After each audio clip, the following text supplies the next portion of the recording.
Doctor બાબા Saheb Ambedkar open university.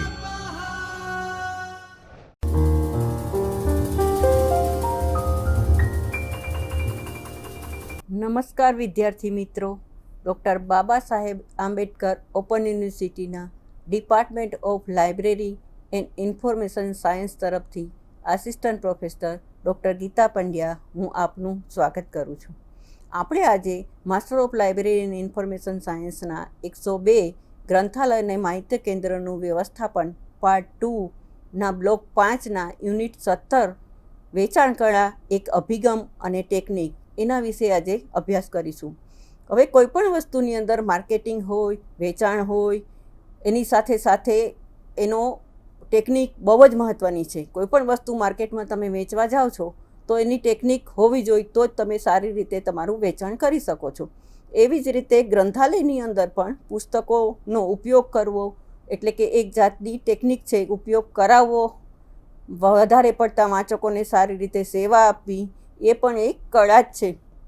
ગ્રંથાલયની અંદર કોઈ પણ વસ્તુ જો ઉપયોગમાં લેવામાં ના આવતી હોય તો જુદા જુદા પ્રકારથી તમે ટેકનિકથી એને વધારેમાં વધારે તેનો ઉપયોગ કરી શકો એ ટાઈપનું તમે કરી શકો છો.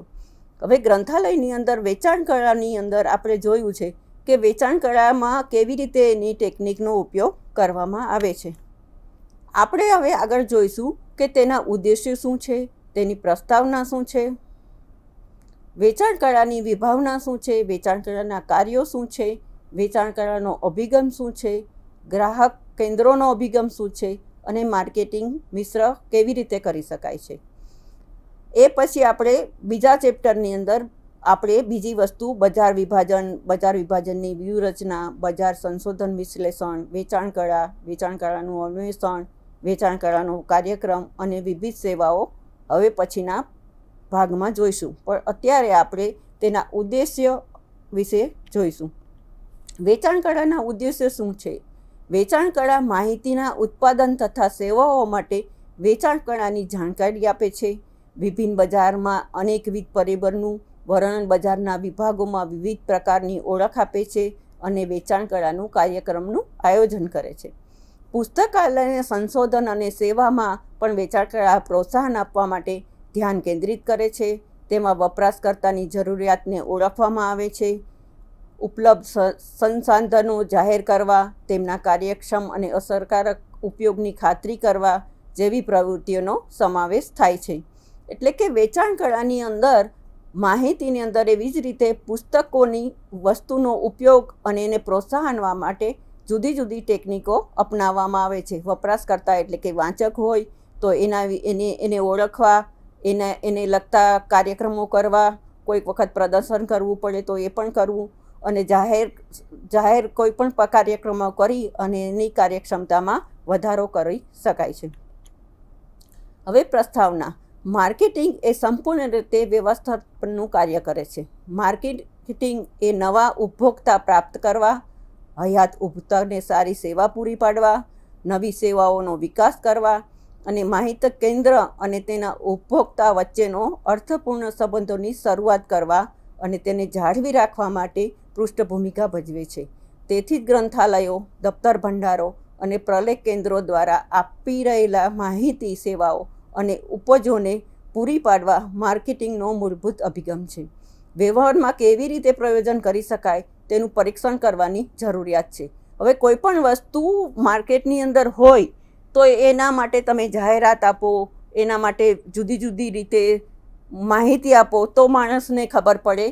એવી જ રીતે વાંચનારની અંદર પણ જુદી રીતે સેવા આપવા માટે એનો એવી રીતે ઉપયોગ કરવો કે લોકોને જાણ થાય.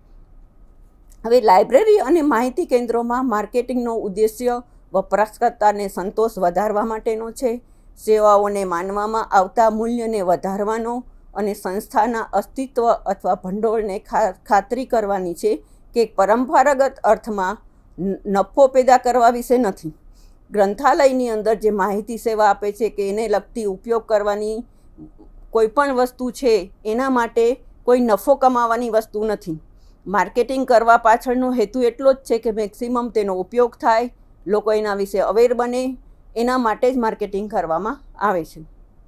પરંતુ લક્ષ્ય પ્રેક્ષકો માટે માહિતી સંશોધન અને સેવાઓને સુલભ કરવાનો છે, તેને મૂલ્યવાન બનાવવાનો છે.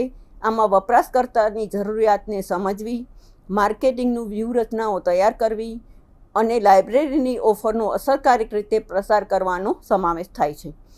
હવે એવું નથી કે કોઈ પણ વસ્તુનું વેચાણ કરવા માટે હંમેશા નફો જ જોવામાં નથી આવતો. એના માંગના આધારે એના ભાવમાં વધારો કરવામાં આવે છે. પરંતુ અહીં માત્ર આપણે પુસ્તકાલય વિશે ચર્ચા કરી છે, એટલે કે ગ્રંથાલયની અંદર વપરાશકર્તા હોય, એટલે કે વાંચકો હોય, એ લોકોની જરૂરિયાત સમજવી, માર્કેટિંગની વ્યૂહરચના તૈયાર કરવી, મતલબ કે કોઈ પણ વસ્તુ વધારેમાં વધારે ઉપયોગ થાય એના માટેની વ્યૂહરચના કરવાની.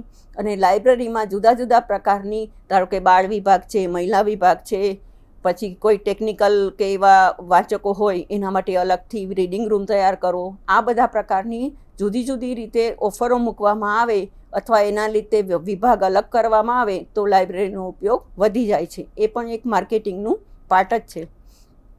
હવે વેચાણ કળાની વિભાવના શું છે?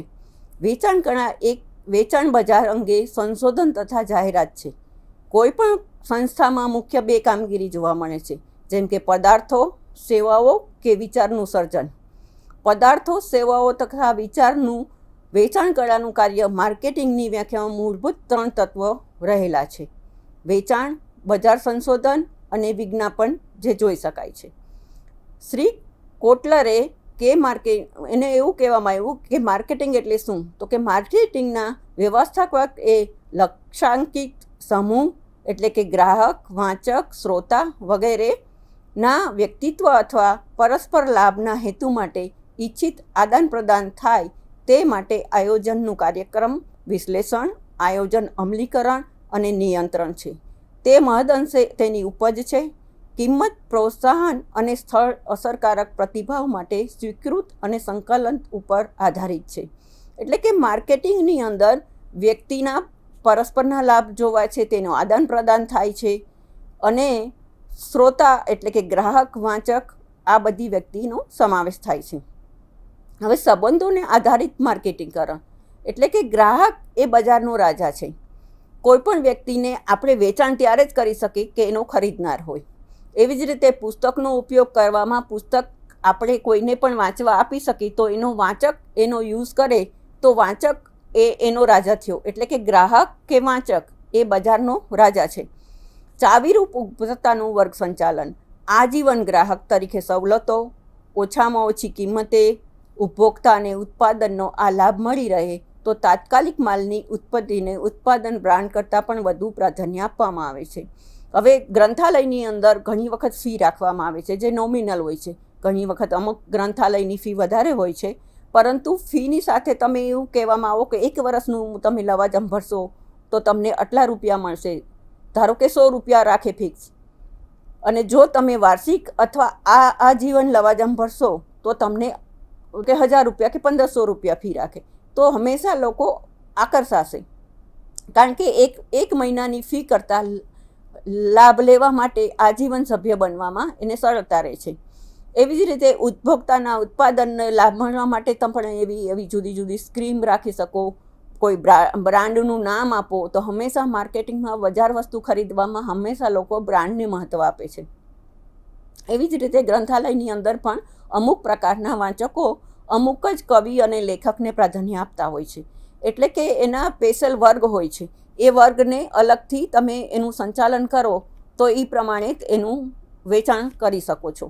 વિશ્વસનીય માર્કેટિંગ, નફાકારકતા અને ઉત્પાદન પૂરું પાડતા કાર્યક્રમો પર ભાર મૂકાતો હતો, પણ શ્રી ફિલિપ્સ કોટલરે એને એવું કહેવામાં આવ્યું કે વેચાણ કરારની વિભાવના સેવાકીય ક્ષેત્રો તથા બિન નફાકારક વિભાગોમાં પણ અપનાવવામાં આવે. તેની માહિતી સંચાલકો અને ગ્રંથપાલો જે માર્કેટિંગમાં કાર્યરત છે કે માર્કેટિંગના ઉદ્ભોક્તા અને માહિતી સંસ્થા વચ્ચે એક સેતુ સમાન છે. તેના દ્વારા બંને તરફથી વધુને આદાન પ્રદાન મહત્ત્વ કરવામાં સહાય કરે છે. આ માધ્યમ દ્વારા જે તે કેન્દ્રનું, સમાજનું તેનું સ્થાન ઊભું કરવામાં સરળતા રહે છે.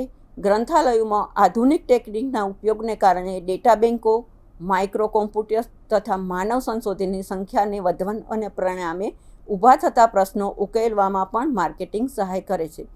હવે એવું કહેવામાં આવે છે કે માર્કેટિંગ કરવાની અંદર હંમેશા નફો મહત્ત્વનો નથી. નફો કાયમ માટે જોવાતો નથી. નફાકારકતાની સાથે સાથે માર્કેટિંગની અંદર માહિતી સંચાર અને ગ્રંથપાલ અને વાંચક એટલે કે ખરીદનાર અને વેચનાર એના બંને વચ્ચે જો એક પ્રકારનો સેતુ બંધાય તો બંને તરફ એક પ્રકારનું લિંક જોડાણ થાય છે અને એના ઉપર એ ટ્રસ્ટ કરી શકે છે. ખરીદનાર અને લેનાર માટે જેમ ટ્રસ્ટ મહત્ત્વનું છે એમ ગ્રંથપાલ અને વાંચક માટે પણ એક સેતુ મહત્ત્વનો છે, જેના લીધે તે વધારેમાં વધારે વિશ્વાસ મૂકી શકે છે.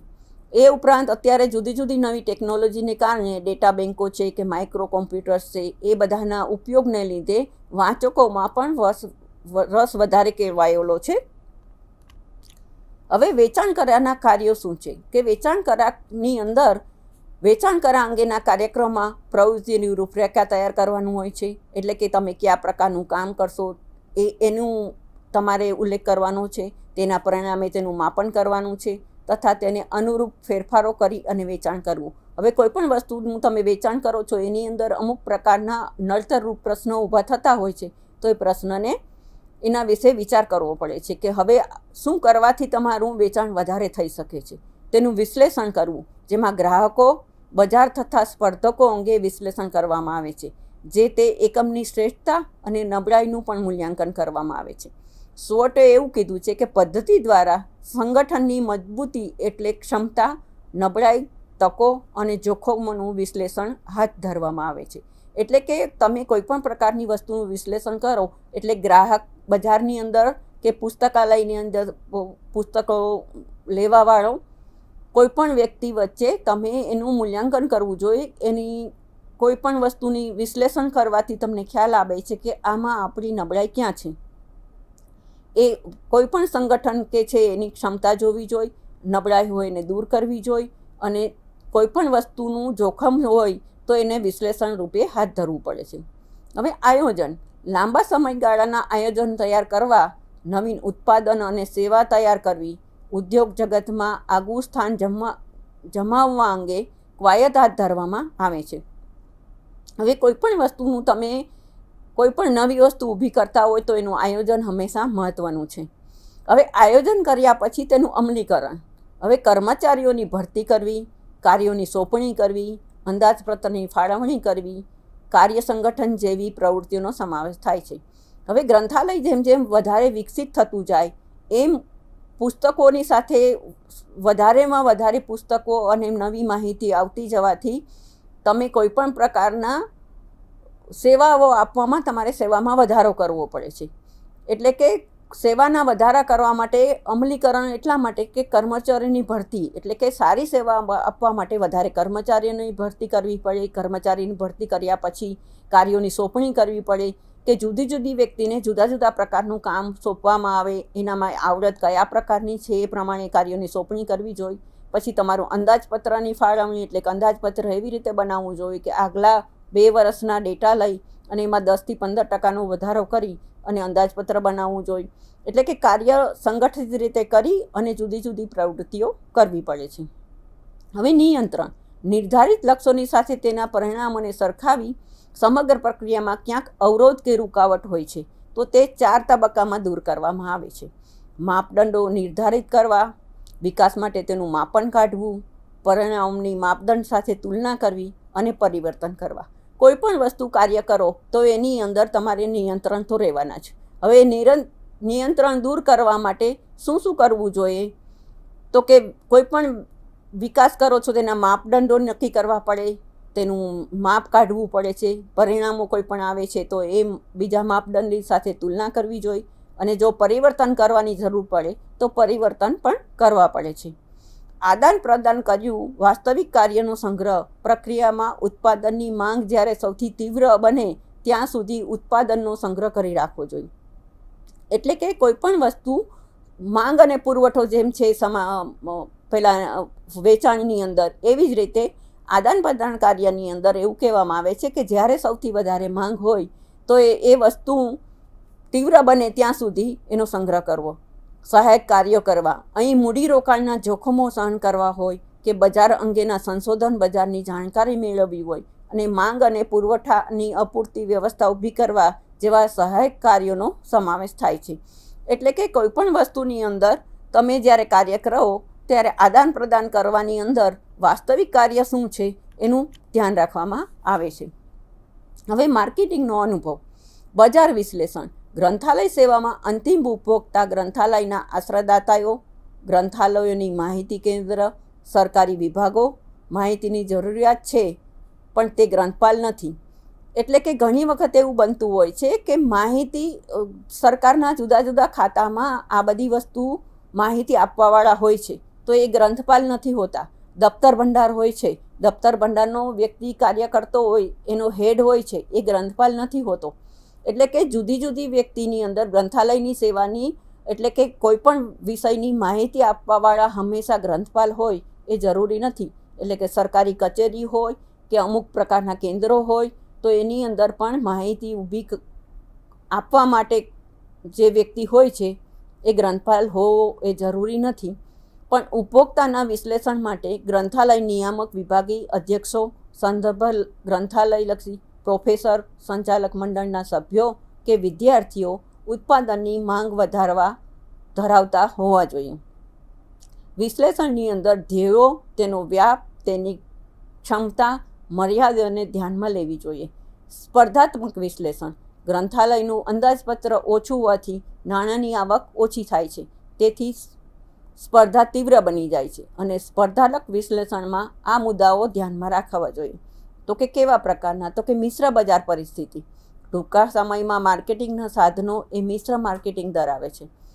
પ્રોડક્ટ એટલે કે ઉત્પાદન, પ્રાઇસ એટલે કે કિંમત અને સ્થળ તથા વૃદ્ધિ અને વિકાસ, આ 4 મુદ્દાઓનો સમાવેશ થાય છે.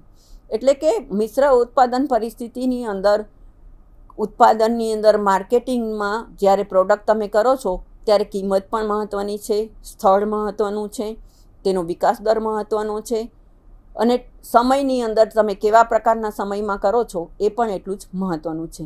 ઉપભોક્તાની માંગ અથવા આવશ્યકતા સંતોષાય તે બહુ જ જરૂરી છે.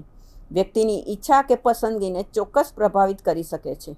સ્વરૂપ સુવિધા, સમય સુવિધા, સ્થળ સુવિધા, માલિકીપણું, માહિતી સુવિધા, સેવા સુવિધા, આ બધી સુવિધાઓ સંતોષ આવી જોઈએ છે. ગ્રંથાલયો અને માહિતી કેન્દ્રો હંમેશા પોતાના ગ્રાહકને સંતોષ આપવા માટે કટિબદ્ધ છે. ઉપભોક્તાની જરૂરિયાતને સમજવા માટે કેટલીક પદ્ધતિઓ રૂબરૂ મુલાકાત પદ્ધતિ, પ્રશ્નાવલી પદ્ધતિ, વ્યક્તિ અભ્યાસ પદ્ધતિ, નિરીક્ષણ, ઉપભોક્તાના સૂચનો વગેરે જોવા મળે છે. એટલે કે હંમેશા તમે ગ્રાહકને સંતોષવા માટે જુદી જુદી પદ્ધતિ અપનાવવી પડે છે. કોઈ વાંચક એવો હોય તો એને રૂબરૂ મુલાકાતથી કરવી પડે, કોઈક વાંચક એવો હોય તો એને ફોનની સુવિધાથી પણ તમે માહિતી આપી શકો છો. એટલે કે જુદી જુદી રીતે વાંચકને તમે પોતાની રીતે સારો સંતોષ આપી અને સારી સેવા આપી શકો છો.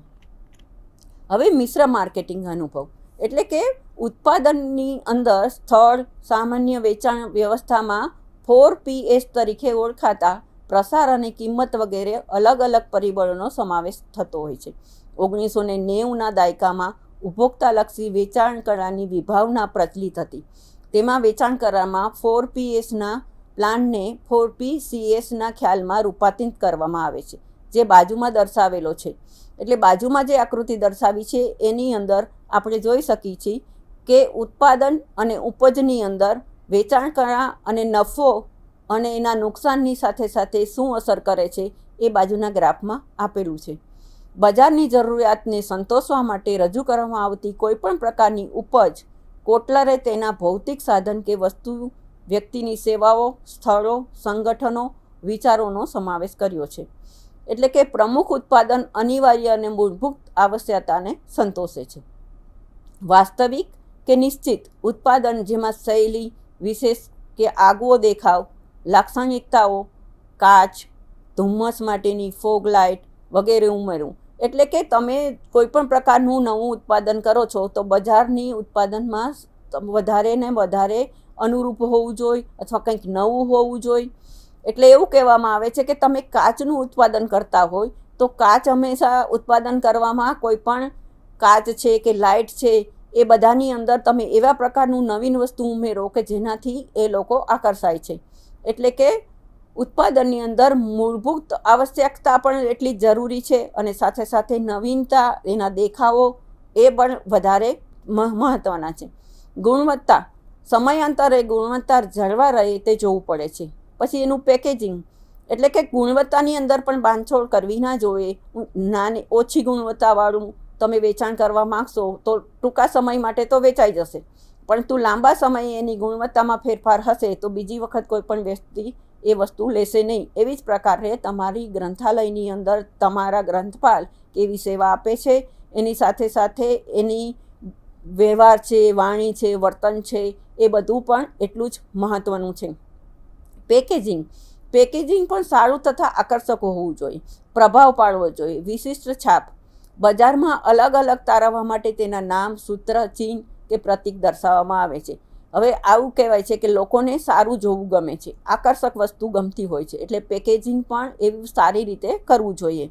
એની સાથે સાથે બજારની અંદર તમે જુદા જુદા પ્રકારની જાહેરાત જોતા હશો, ટીવીની અંદર, છાપાની અંદર, કોઈ પણ વસ્તુ નવી બહાર પડે ત્યારે, અથવા આકર્ષક રીતે એ જાહેરાતો કરતા હોય છે.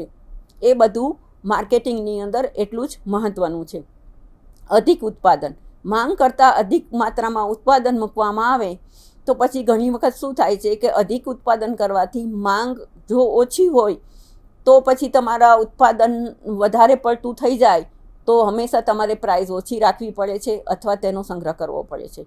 અને અધિક ઉત્પાદનની સાથે સાથે જો માંગ વધારે હોય તો તમે વધારે ઊંચી કિંમત રાખો પણ તો પણ વસ્તુ તમારી વેચાઈ જતી એવી છે. એની સાથે પરિચય, હવે બજારમાં પ્રોત્સાહન જાહેરાતનો ખર્ચ વધુ હોવાથી કિંમતોનો વધારો થાય છે. એટલે કે બજારની અંદર વધારે પ્રોત્સાહન અને જાહેરાતો હોય એટલે કે તમે માર્કેટિંગ કરવામાં વધારે જાહેરાતો આપો તો એનો ખર્ચ ઘણી વખત વધી જતો હોય છે, પરંતુ ઘણીવાર વધારે જાહેરાત આપવાથી એની કિંમતમાં પણ વધારો કરી શકતા હોય છે. પરિપક્વતા, કિંમત અને નફામાં ઘટાડો થાય છે. એટલે કે કિંમત અને નફામાં કેમ ઘટાડો થાય કે તમારી અધિક ઉત્પાદન હોય વધારે પડતું તો પછી એટલે મોટાભાગે ઉત્પાદન તમારું માપસરનું હોય તો તમે વધારે કિંમત લઈ શકો છો અથવા મીડિયમ કિંમત રાખી શકો છો, પરંતુ ઉત્પાદન વધારે પડતું હોય તો કિંમત ઓછી રાખવી પડશે અને ઓછી કિંમત રાખે એટલે નફાની અંદર ઘટાડો થતો હોય છે. હવે પડતી, એટલે કે વેચાણમાં સતત ઘટાડો પડતીના તબક્કાની આગાહી કરે છે. એટલે કે વેચાણની અંદર અધિક ઉત્પાદન થાય એટલે કે ઓટોમેટિક વધારે પડતું ઉત્પાદન હોય તો વેચાણ એ મીડિયમ થવાનું છે, વધારે નથી થવાનું. માંગ વધારે હશે તો થશે, નહીં તો એ નહીં થાય. અને એની સાથે સાથે એની અંદર આગાહી કરે છે. હવે કિંમત, સંસ્થા માટે આવકની આવી ચાવી છે કે જે વેચનાર દ્વારા વસૂલ કરવામાં આવતી કિંમત એ ખરીદનારને ભોગવવામાં આવતું ખર્ચ છે. હવે મિશ્ર માર્કેટિંગની અંદર નફાલક્ષી, મહત્ત્વનો નફો કે પડતર કિંમત કરતાં વેચાણ કિંમત ખૂબ જ ઊંચી રાખવામાં આવતી હોય છે. સંતોષજનક નફો, રોકાણકારો ઉપર વળતરનું લક્ષ્ય, વેચાણની કિંમત નિર્ધાર, મહત્ત્વના એકમનું વેચાણ હોઈ શકે છે. પૂર્વ પરિસ્થિતિની કિંમત નિર્ધારણ, જેમાં પડતર આધાર કિંમત નિર્ધારણ, માંગ આધારિત નિર્ધારણ, સ્પર્ધા આધારિત કિંમત રાખવામાં આવે છે. સરેરાશ કિંમત નિર્ધારણ, અનિયમિત વાતાવરણમાં યોગ્ય વળતર મેળવવાનું છે. કિંમતમાં તફાવત, એટલે કે માંગની તીવ્રતા ઉપર આધારિત છે. સીમાંત પડતર નિર્ધાર છે. પુનઃ ખર્ચ પ્રાપ્તિ, બજાર પ્રવેશ, બજારની મર્યાદા અને બજારનો હિસ્સો. પરંપરાગત માર્કેટિંગની પ્રોત્સાહન પ્રવૃત્તિમાં કર્મચારીઓ દ્વારા આકર્ષક અને ચતુરાઈપૂર્વક ઉપભોક્તા વર્ગને ઉત્પાદનની માહિતી આપવી, અવગત કરવા, ગ્રાહકોને સમજાવવા, સ્મૃતિ કરાવી, વિજ્ઞાપન, જાહેરાતો, વ્યક્તિગત વેચાણને પ્રોત્સાહન આપવું, સાર્વજનિક સંપર્ક કરવા, ઉત્પાદનની લાક્ષણિકતા, ગ્રાહકલક્ષી ઉત્પાદન, બધી આ ઉત્પાદનને લગતી જુદા જુદા પ્રકારના પ્રસારને વ્યક્તિગત સંપર્ક હાથ ધરવામાં આવે છે. સ્થળ, કોઈપણ ગ્રંથાલયની અંદર સ્થળ વધારે મહત્ત્વનું છે. એવી જ રીતે માર્કેટિંગની અંદર પણ સ્થળ વધારે મહત્ત્વનું છે. ઉપભોક્તા એવું નક્કી કરશે કે ગ્રંથાલયની મુલાકાત લેવા માટે જે સમય અને પ્રયત્ન કરવો પડે છે તે પ્રમાણમાં ગ્રંથાલયની સેવા નથી તો ગ્રંથાલયની અંદર વધારે માણસો આવશે નહીં. અને આ સાથે એવું નક્કી થાય છે કે કોઈ પણ વસ્તુ માર્કેટિંગ કરવા માટે ગ્રંથપાલ કે ઉત્પાદન કરનાર સારી રીતે માર્કેટિંગ કરવું જોઈએ અને સેવા આપવી જોઈએ તો વધારે સારી રીતે તે થઈ શકે છે. સ્વાધ્યાયઃ પરમઃ